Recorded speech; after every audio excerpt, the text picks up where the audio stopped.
अस्सलाम वालेकुम स्टूडेंट्स। आज हम डिस्कस करेंगे रिसर्च प्रोजेक्ट 8613 के हवाले से question number 6 and question number 7। सबसे पहले हम क्वेश्चन नंबर 6 को देखते हैं। क्वेश्चन नंबर 6 में कहा गया है who are the participant of your project, कि आपका जो प्रोजेक्ट है उसके पार्टिसिपेंट्स कौन से हैं, क्या है, किन लोगों के साथ आपने डील करना है, किन स्टूडेंट के साथ आपने डील करना है। फिर नीचे हम इसकी डिटेल डिस्क्रिप्शन भी पढ़ते हैं। Give details of the individuals of the groups who are focused on this project, मतलब आपके जो प्रोजेक्ट है उसके अंदर जो इंडिविजुअल है या ग्रुप है उसकी डिटेल्स क्या है।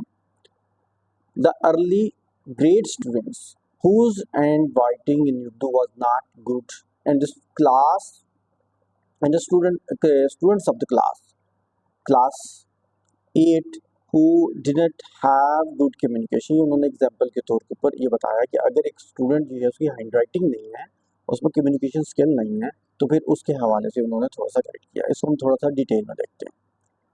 Again question number 6, who were the participant of your project. ठीक है, इसके अंदर क्या कुछ आएगा, ये मैंने कुछ चीज़ें लिखी हैं, जैसे सैम्पल साइज। आपने ये लिखना है कि आपके जो टोटल पार्टिसिपेंट हैं वो कितने हैं, नंबर ऑफ क्वांटिटी में लिखेंगे कि वो कितने हैं। फर्ज करें आप 60 स्टूडेंट से डील कर रहे हैं या आप 200 स्टूडेंट से डील कर रहे हैं, तो आपके टोटल जो सैम्पल साइज है वो कितने हैं। देन आप उनकी एज देखेंगे, किस क्लास के स्टूडेंट्स हैं। आप एज के मुताबिक उस ज़ाहिर है उसका प्रोजेक्ट के ऊपर काम करेंगे तो आप एज मेंशन करेंगे। देन आप जेंडर लिखेंगे, उनका डेमोग्राफिक, उसमें बॉयज़ हैं, गर्ल्स हैं, और मतलब रूरल है या अर्बन है, ये आप चीज़ें डेमोग्राफिक में लिखेंगे। फिर आपने उनकी सिलेक्शन का क्राइटेरिया क्या बनाया है, कि आपने पूरी क्लास को सिलेक्ट किया है या आपने रैंडमली सिलेक्ट किया है या आपने कोई ऑब्जर्वेशन लगाई उसके ज़रिए आपने सिलेक्ट किया है। तो जो सिलेक्शन क्राइटेरिया है वो क्या है। तो ये जो क्वेश्चन नंबर 6 है, who are the participant of your project, इसके अंदर ये चंद चीज़ें डिस्कस की जाएंगी। उसके बाद हम बात करेंगे क्वेश्चन नंबर 7 की। अगेन हम प्रोजेक्ट के ऊपर आते हैं, क्वेश्चन नंबर 7 के ऊपर देखते हैं। क्वेश्चन नंबर 7 में ये थोड़ा सा टेक्निकल क्वेश्चन है, इसको हम थोड़ा सा डिटेल में देखते हैं। How did you try to solve the problem. Question ये है कि आपको जो प्रॉब्लम आई आपने उसको सॉल्व कैसे किया, उसके क्या प्रोसेस थे, आपने उसकी इंटरवेंशन क्या ली, आपने उसका डाटा कलेक्शन कैसे किया, आप किन स्टेप्स के ऊपर आपने किसी प्रॉब्लम को सॉल्व किया जो कि आपके प्रोजेक्ट के अंदर है। इसको हम थोड़ा सा डिटेल में देख लेते हैं।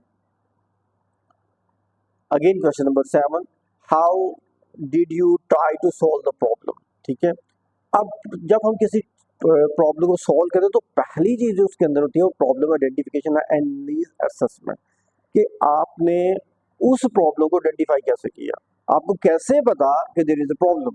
फर्ज करें मैं क्लास में गया, मैं क्लास में जाके देख रहा हूँ और मैंने ये देखा बच्चों की हैंड राइटिंग में लॉट ऑफ प्रॉब्लम्स हैं, तो मुझे ये प्रॉब्लम नजर आई। ठीक है, फिर मैंने इस प्रॉब्लम को मुख्तलिफ तरह के लोगों से डिस्कस किया तो उन्होंने कहा वाकई देयर इज अ प्रॉब्लम। तो आपने उस प्रॉब्लम की आइडेंटिफिकेशन कैसे की, किन तरीकेकार से की, आप उसको लिखेंगे।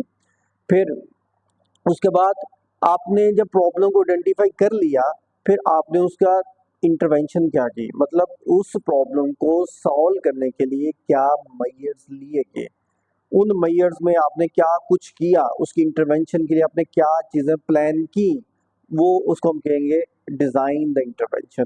कि आपने सबसे पहले आपने एक प्रॉब्लम देखी, फिर आपने देखा कि इस प्रॉब्लम के सॉल्यूशंस क्या होंगे, फिर आपने जो मैक्सिमम सॉल्यूशन आपने निकाल लिया, देन आप उसको इम्प्लीमेंट करेंगे। फॉर एग्जांपल हम हैंड राइटिंग की बात कर रहे थे, अब hand writing is the big problem. अब हैंड राइटिंग इम्प्रूव करने के लिए हमने ये सोचा कि हम इनकी ना हैंड राइटिंग की प्रैक्टिस करवाते हैं, और उसके लिए मुख्तलिफ तरह की वर्कशीट जो है वो डिज़ाइन की गई। अब फिर उन वर्कशीट को करवाने के लिए कुछ टाइम टेबल में चीज़ें ऐड की गई, तो ये उसकी इम्प्लीमेंटेशन के ऊपर हम आ गए। देन इम्प्लीमेंटेशन जब हो गया तो डेफिनेटली जब इम्प्लीमेंटेशन किसी चीज़ की होती है तो उसकी इम्प्लीमेंटेशन के साथ there is number of problems जो कि हम फेस करते हैं, तो उसके लिए सपोर्ट सिस्टम रिक्वायर्ड होता है। फिर आप जाके क्लासेस में देखेंगे कि जो इम्प्लीमेंटेशन आप इंटरवेंशन की थी, उस इंटरवेंशन के बाद बच्चे जो हैं उनको क्या प्रॉब्लम फेस हो रही है, आप उनको सपोर्ट करेंगे, आप उनका फीडबैक लेंगे, देखेंगे किस तरह की प्रॉब्लम्स आ रही है, क्या करेंगे क्या नहीं करेंगे। देन आप जब उनकी इंटरवेंशन सपोर्ट करेंगे तो सपोर्ट के ड्यूरेशन के अंदर भी आप डाटा कलेक्ट कर सकते हैं। ये डिपेंड करेगा कि आपकी रिसर्च कौन सी है, या इंटरवेंशन के बाद फिर आप डाटा लेंगे। ठीक है, तो पहले भी ले सकते हैं, ड्यूरेशन में भी ले सकते हैं और बाद में भी ले सकते हैं। ये आपकी रिसर्च के ऊपर डिपेंड करेगा कि उसकी नेचर क्या है। देन उसके बाद आप फाइनली तौर के ऊपर अपनी रिफ्लेक्शन देंगे कि आपने जो ये 4 माह 6 माह या 2 माह काम किया है, इस काम 2 माह के अंदर आपने जो प्रॉब्लम डिफाइन की, उस प्रॉब्लम के ऊपर आपने इम्प्लीमेंटेशंस की, इंटरवेंशंस की, इम्प्लीमेंटेशंस की, और इम्प्लीमेंटेशंस के बाद उसका रिफ्लेक्शन क्या आपने दिया, आपने क्या देखा कि चीज़ें कितनी इम्प्रूव हुई हैं, और इनको कॉन्टिन्यूसली अगर देखा जाए तो उससे चीज़ें कितनी इम्प्रूव हो सकती हैं। तो that is all about the question number 7। तो ये 6 एंड 7 ये दो क्वेश्चन है जो कि मैंने आज एड्रेस किया। आई होप कि आपको मेरी बात समझ में आ जाएगी।